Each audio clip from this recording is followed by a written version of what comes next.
नमस्कार साथियों। आज हम कलाम अकेडमी सीकर द्वारा आयोजित की जा रही राज्य स्तरीय सेकंड ग्रेड टास्क आधारित टेस्ट सीरीज 2 का सॉल्यूशन विद व्याख्या करेंगे। तो आप हमारे साथ जुड़े हैं, इनके लिए बहुत बहुत धन्यवाद।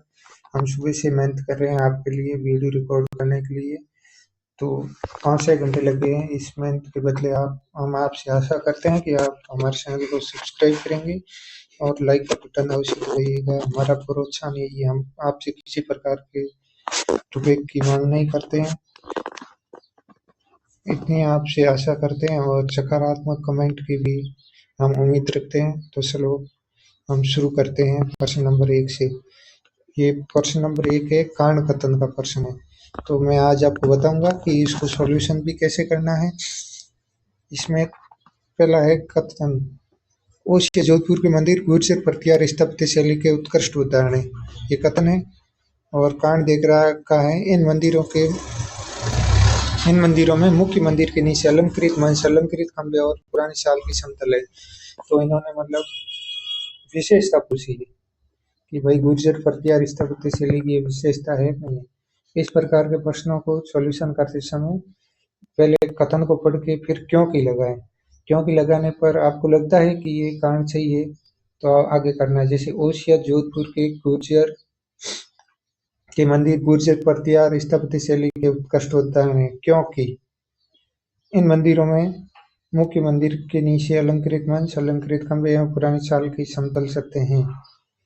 तो ये पहला कथन है जो भी सही है, क्योंकि ये मंदिर गुर्जर प्रतिहार स्थापत्य कला शैली के हैं और इसका कारण भी सही है, ये विशेषता है गुर्जर प्रतिहार स्थापत्य कला की। तो इसका उत्तर हो गया। इसमें दोनों ए और आर दोनों सही है, तो इसका तो आर गलत है, इसमें दे रखा है।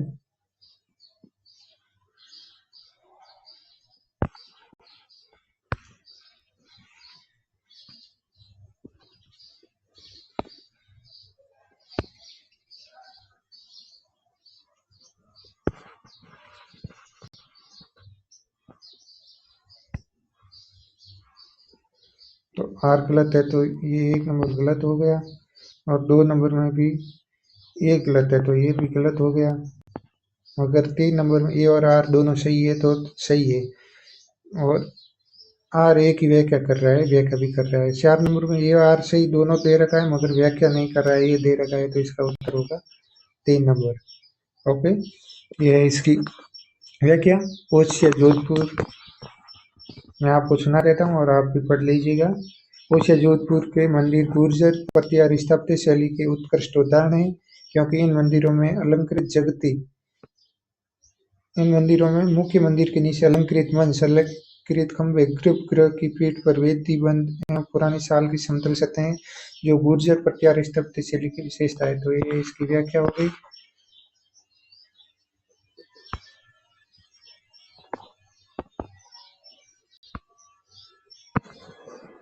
अब आते हैं प्रश्न नंबर 2 पे।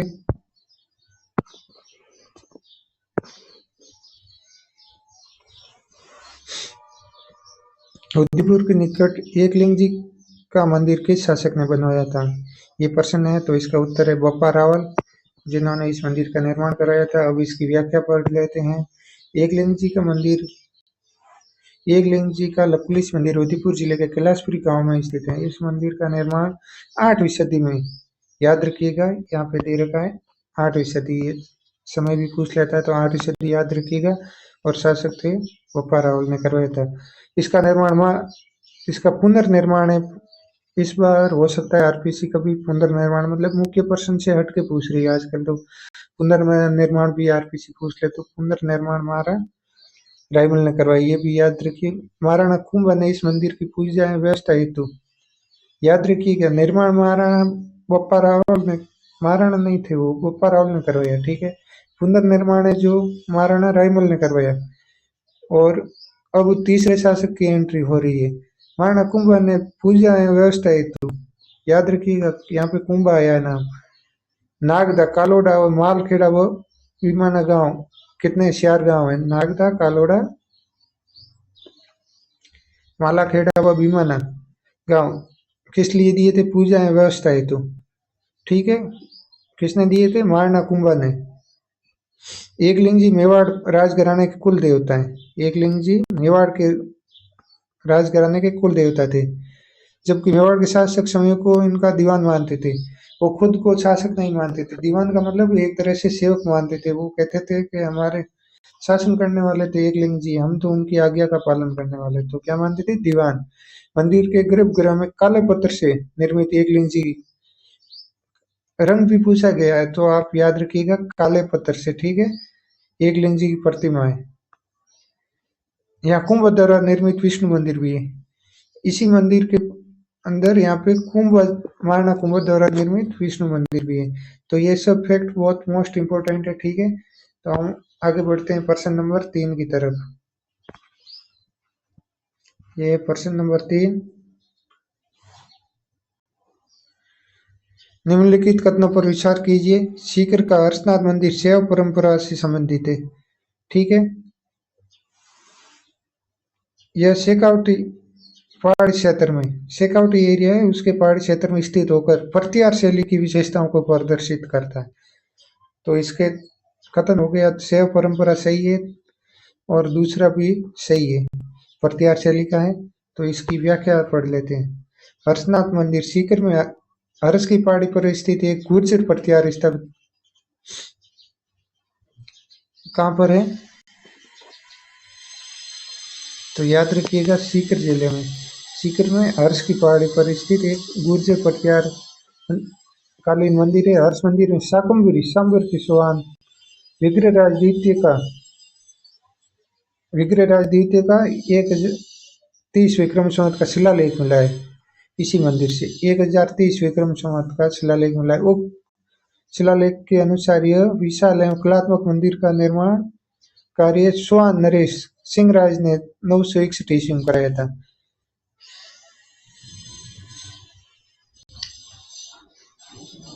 तो इसमें क्या मिला? 1030 ईस्वी का विग्रहराज द्वितीय का शिलालेख मिला है। 1030 विक्रम संवत है, सॉरी मैंने ईस्वी बोल दिया था। 1030 विक्रम संवत का विग्रहराज द्वितीय का शिलालेख मिला है। उस शिलालेख के अंदर जानकारी है कि इस मंदिर का निर्माण स्वान नरेश सिंह राज ने 761 ईस्वी प्रारंभ किया था और विग्रहराज द्वितीय के शासनकाल में बनकर तैयार हुआ। यहाँ भगवान शिव के त्रिपुरानंदन स्वरूप एवं त्रिपुर विजय के उपरांत हर्षोल्लास से गदगद हर्षदेव के नाम से भगवान शिव की प्रतिष्ठापना की गई है।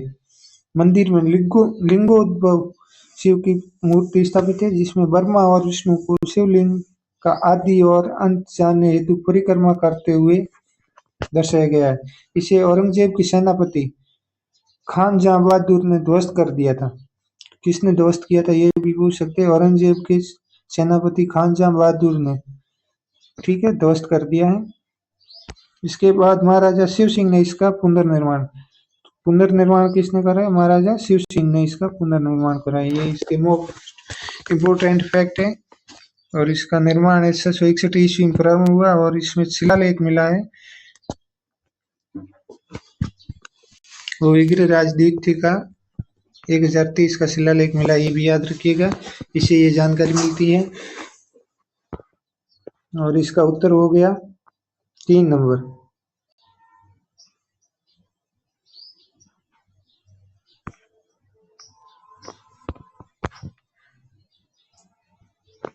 सॉरी 3 नंबर का उत्तर हो गया 2 नंबर।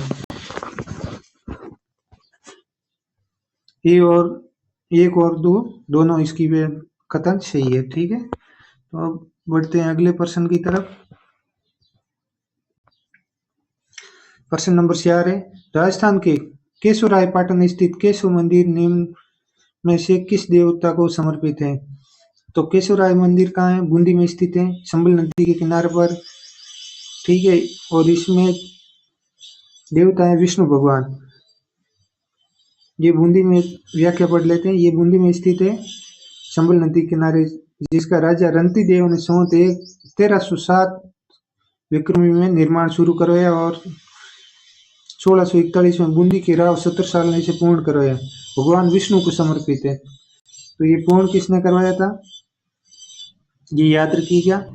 1641 में बूंदी के राव 70 साल ने इसे पूर्ण करवाया, ठीक है। और रंती देव ने निर्माण शुरू किया था। ये इसके मोस्ट इम्पोर्टेंट है। और ये केशवराय पाटन कहाँ स्थित है, तो बूंदी में याद रखिएगा। और नदी है संबल। अब बढ़ते हैं प्रश्न नंबर 5 की तरफ।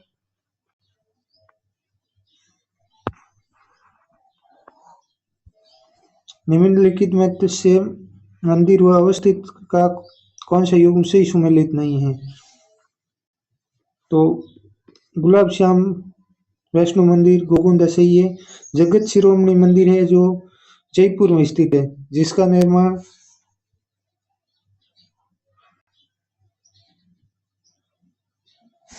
महाराणा मान सिंह की रानी कनकावती ने अपने पुत्र जगत सिंह की याद में करवाया था, आपको याद ही होगा। चित्तौड़ में जगत शिरोमणि मंदिर नहीं है। सिरे मंदिर है जो जालोर में है। और अजयगंज महादेव मंदिर है जो अजमेर में है। तो ये इसकी व्याख्या होगी। गुलाब श्याम वैष्णो मंदिर गोकुंडा, जगत शिरोमणि मंदिर जयपुर, सिरे मंदिर जालोर, अजयगंज महादेव मंदिर अजमेर। अब चित्तौड़ का कालिका मंदिर प्रारंभ में किस रूप में था, तो इसका उत्तर है सूर्य मंदिर कालिका मंदिर। इस मंदिर का निर्माण मेवाड़ के गुइलवंशी राजा 8वीं-9वीं शताब्दी में कब करवाया, 8वीं-9वीं शताब्दी में करवाया था। प्रारंभ में यह सूर्य मंदिर था। मुगलों के आक्रमण के समय सूर्य की मूर्ति तोड़ दी गई और बाद में इसकी जगह कालिका माता की मूर्ति स्थापित। मुगलों के आक्रमण के समय उन्होंने सूर्य भगवान की जो मूर्ति थी उसे तोड़ दिया था और बाद में कालिका माता का मंदिर बनवा दिया। उदयपुर के जगत मंदिर के संबंध में कौन सा कथन सही है,